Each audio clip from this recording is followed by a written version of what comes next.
bolted to a wheel hub, and he did the welding bracket for me. I like it. I heard that if you put magnets on the side, it won't ring as much because it's way too loud for me to use right now.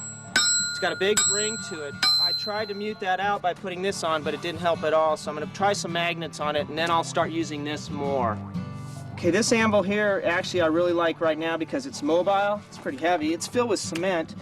It's actually just a piece of track too that I cemented in a tomato can. The cement is starting to crack. I'll see how long it lasts. But as you notice, it doesn't ring hardly at all.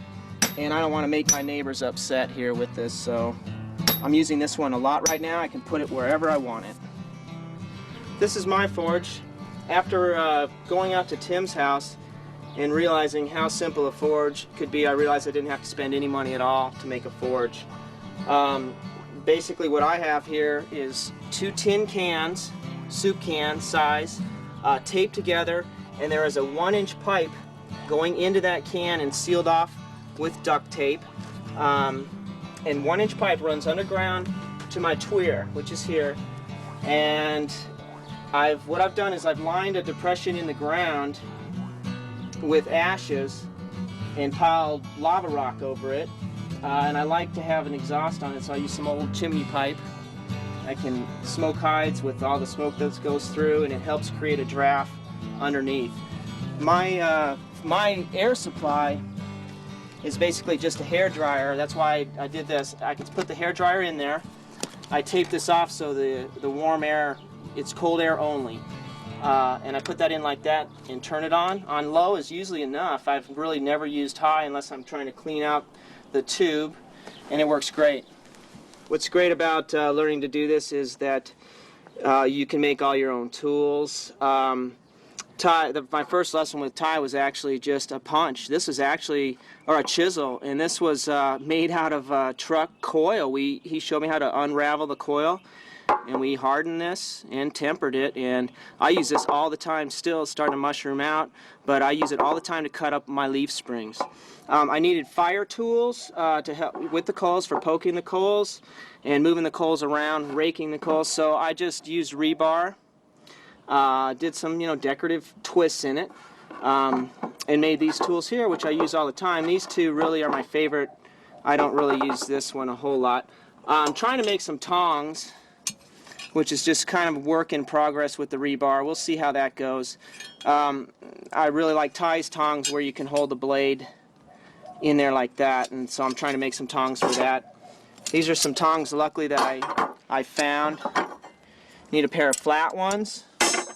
Ones like this, that's for holding round stock like that, and then a pair like this, and that's for holding your long pieces of steel to put in the fire. You don't necessarily have to have them. You can use vice grips, all sorts of things. Just use your imagination, and just a hammer. I bought a bunch of hammers, but all right now I'm using is this one. This is really all you need to get started right here.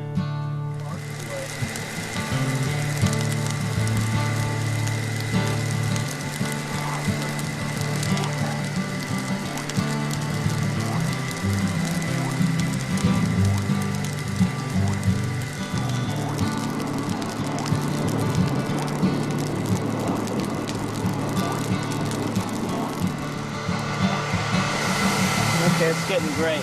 It's good. Now I'm just gonna work on this piece of, it's a little warm. I'm gonna work on a piece of steering stabilizer that Ty gave me. I'm just basically flattening it out. I'm gonna make a knife out of this. So I'm gonna put that in there and just hammer on that for a second. Put it in like that. Then I crank this on.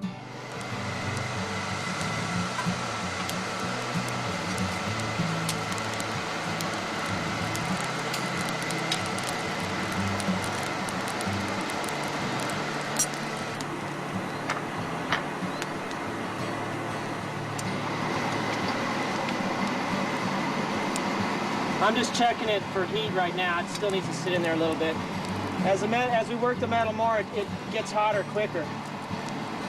This initial heat takes just about a minute or so. There's pretty good heat right there. It's hard to tell in the daylight, but I can draw this out really long now. This anvil works great.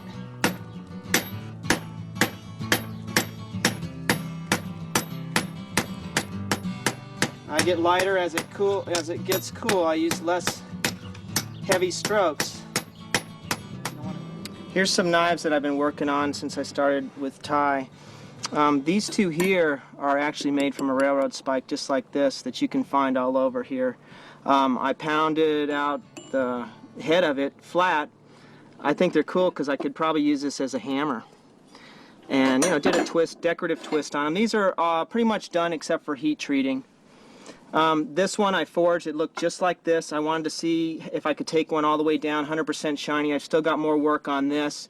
I'm doing it on a belt sander, as well as my little pointer here. Here's a cool little one, idea that I stole from Thai, a little self-handled thing. I love this little idea here. And these are some I'm still working on. This is one I made for my son. And these two aren't completed yet. This is my favorite so far because this one Thai's actually helped me with, and this is hammered out almost to the edge, so I'm digging this one the most right now. On this knife here, how long did it take you to make that thing? Probably about 3 or 4 hours. 3 or 4 hours. It's pretty good. It's got a real good edge on it too. I was checking it out. Oh, this is a sheath that I got from Eric Nolichin. He lives up in Canada. Fits my rucksack perfect. Love it. Oh, man, that's a really good idea. So it just hangs around your neck like that? Yeah. Awesome. All right. All sounds good, man. Now it's time to go to a party, huh? Our next instructor, Tim Lively, has a different way of working with steel. Though much of what you've seen with Thai is consistent in Tim's work, Tim is, he's done a few things differently. For instance, he doesn't use any electricity. In fact, he doesn't even use matches to start his fires. Tim has pushed the frontiers of primitive knife making forward. You're also going to meet his wonderful wife, Marion, who shares his interest in knife making. I started making knives in high school in 1974, and I started getting serious about it for another few years and decided to go full-time in 1992. I started off just doing stock removal, $1,000 grinder, the drill press, the sanders and all, sending them off to the heat treaters and all that, and doing pretty well at it. And then I ran into Tai Gu, and he just rocked my world with his style of bladesmithing, and I started forging. And it was right about then he came up with the neo-tribal metalsmithing vision and getting back to the basics and being more intimate with the work. So I learned all my forging from Tai. I just started off with the attitude of going primitive, being more basic with everything. I start off with leaf spring and just set it over an open fire and cut it up all together in one day, usually with some friends because it's just hot, heavy, hard work. And then after I've got them into chunks about this size, I'll go ahead later and split them up into something like this. You can tell this one's been hot cut along this edge. And then once I've got this basic form, I'll hot file it, take off this edge, beat it into a form that's more usable for a wide variety of knives, and I'll just have different little blanks like this laying around for my stock. Some of them I'll go ahead and go a little bit further, but this is more usable in a wide variety of knives. I use these tools here to cut up the leaf spring. It's good for about 5 or 6 blows, and then it'll start tearing you up. But it's just a chisel and a massive hammer. And it's just you want to get through that hot chiseling work as quick as you possibly can. This basic shape here has been found in many cultures throughout the world. You'd find it in bronze and copper and iron, and they'd use it as money. And this is what we'll be starting off with. And I'll forge this into an average size hunting knife. And this is 5160 out of 57 Dodge half-ton leaf springs.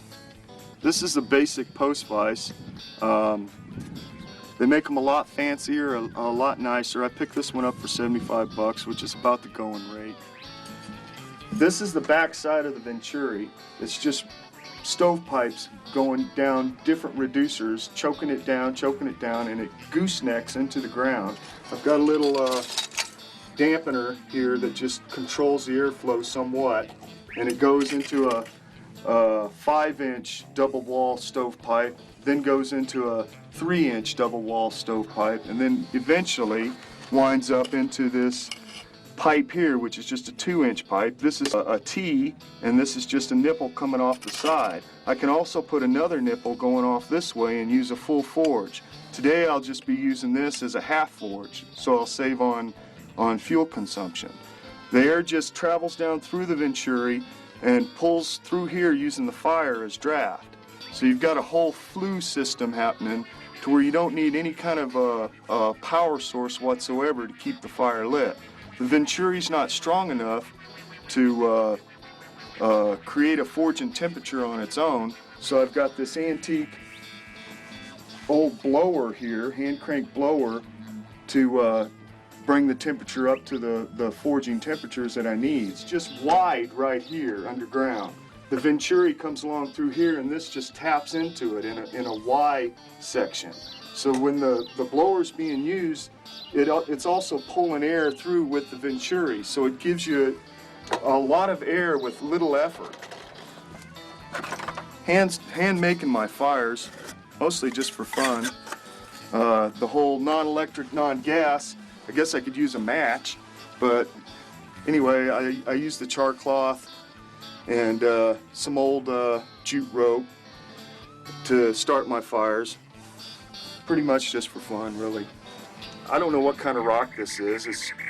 I just walked around with my file and just picked up different rocks until one sparked. It's not flint, maybe chalcedony, I'm not sure. But anyway, I just spark it on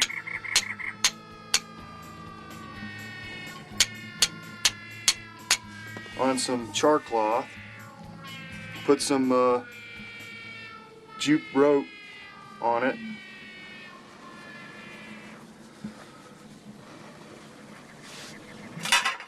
add some tinder,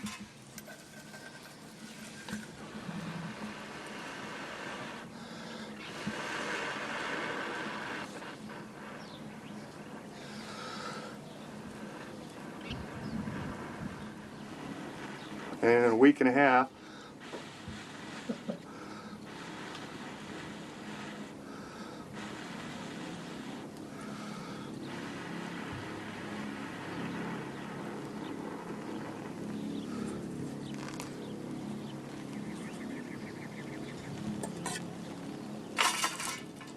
I just get a little fire going.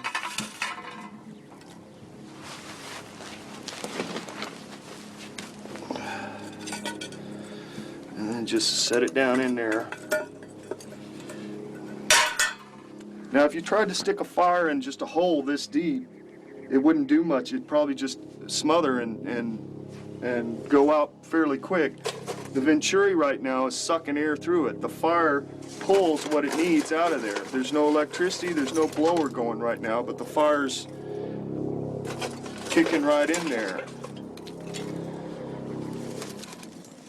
Once I got the fuel going and it starts smoking on me like that, then I can go ahead and kick in the blower.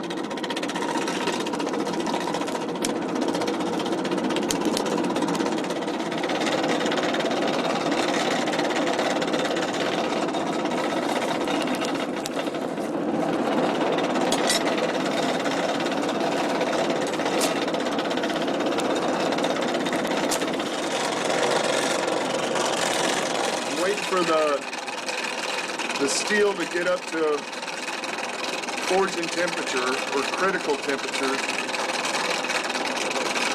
The way I gauge that is with a magnet. Steel always comes with different specs on the proper Fahrenheit temperature ranges that it's forged at. A lot of smiths judge the steel by the color of it. The magnet never lies. If you're in different ambient light, the color will look a lot different to you. The magnet will tell you the right temperature every time. As soon as the steel becomes non-magnetic, you've arrived at the bottom end of the critical temperature.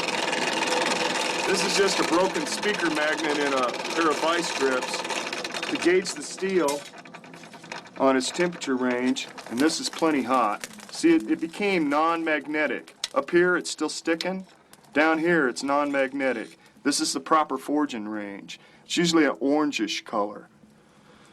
Blacksmithing books will call it every color under the sun. You know, they've got, you know, the color of dove's wings at sunset or whatever. The magnet will tell you what color it is. I let it get a little cool, so I'll bring that back up to forging temperature. And now that I've got a gauge, I don't need to check it with my magnet every time. I'm in the same light, so I just kind of get that same color every time and I forge away. I will use the magnet again when I come to the heat treating process, just to make absolutely sure I'm at the right temperature range.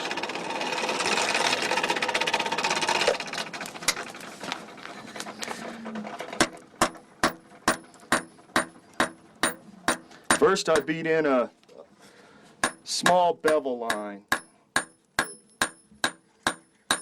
That'll be my edge.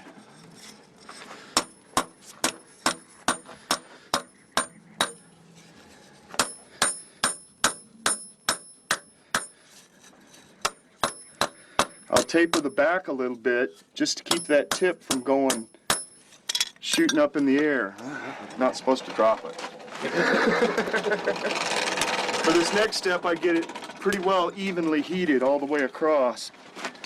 And counterbend it in the opposite direction of the final shape. I mean, I might have it bent this way a little bit in the end, but the blade naturally wants to curve up when you hit it on the edge. So what I'm doing here is kind of counter bending it one way, so that as I'm beating on the edge and it starts straightening out, it just won't flip up all the way where I don't want it. This tool here is just for counter bending my blades, or I can flip it over and use this side as just for a round anvil. I don't know what it is. It's just a part I found at the salvage yard. It was 15 cents a pound. I think it cost me $3.50. So, you know, there's just a lot of things that you can find at the salvage yard that you can put to good use. First thing you need to do is kind of control your tip. You try to hit on both sides fairly even amount.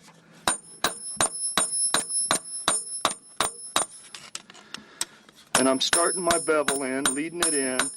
I don't want any random blows above my bevel line because I want to have a nice clean ridge. Most beginners should start with a 3-pound hammer. The 4-pounder really will wear you out quick, and it takes a few years to get used to it. But after a while, you'll want to use a 4-pounder just to move the material a little bit faster. We've gone round and round over the debate of gas versus charcoal. And their usual complaint is how much charcoal you burn. But actually, I'm only burning about maybe 4 or 5 pounds an hour at the most, which equates to about, I spend maybe about $8-10 when I buy it a day of fuel, which is cheaper than gas, and it's not a whole lot slower. You'll wear yourself out with a hammer anyway if you've got the rapid heats and you're forging. You can last me, or at least me, I can last maybe 4 or 5 hours hammering that way. With this setup, I've got enough breaks in between where I can still forge 8-10 hours a day if I need to. Yeah. If you hammer in here, going this direction, you're pushing the metal that way.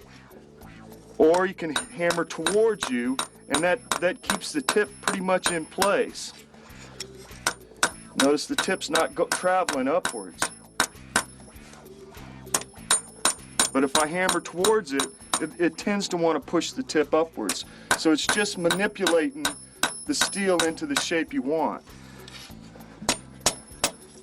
Keeping it straight through each heat helps so it doesn't get a weird kink on you.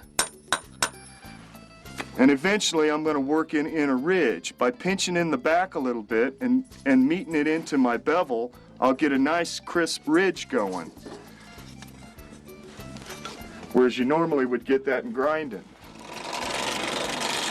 I've been blessed with some great masters and teachers in my career, and Ty is probably the #1 mentor in my career life. And he looks at things a lot differently than me. He compares bladesmithing to having sex. Well, I can't really follow that whole notion. To me, it eliminates everything else in the world. You know, I can focus on just knife making, and I don't have to think about what's happening anywhere else. You know, it's just me and my little, you know, focused area of work. You know, it's just what turns my crank. When the edge is still pretty thick like this, I can do this. I can get away with this. Once it starts getting a little thinner, I won't be able to hit it on the edge like that. And I don't like the way my tip is starting to go upwards, so I'll start doing that a little bit more and taking that bend out, working this back a little bit more so I get more of a drop point. I just threw in a chunk of mesquite, and that's why all this spark's coming up. I've got like a half-half mix of the ash wood that I was using that I made in my fire pit and doused with water, and it hardly sparks at all. The commercial mesquite does this, you know, just gets wild on you, and it makes it really hard to forge on. I heated up the other end this time to start a tang. Just nub it off a little at a time so I don't get too much. And I'll draw that out as I go.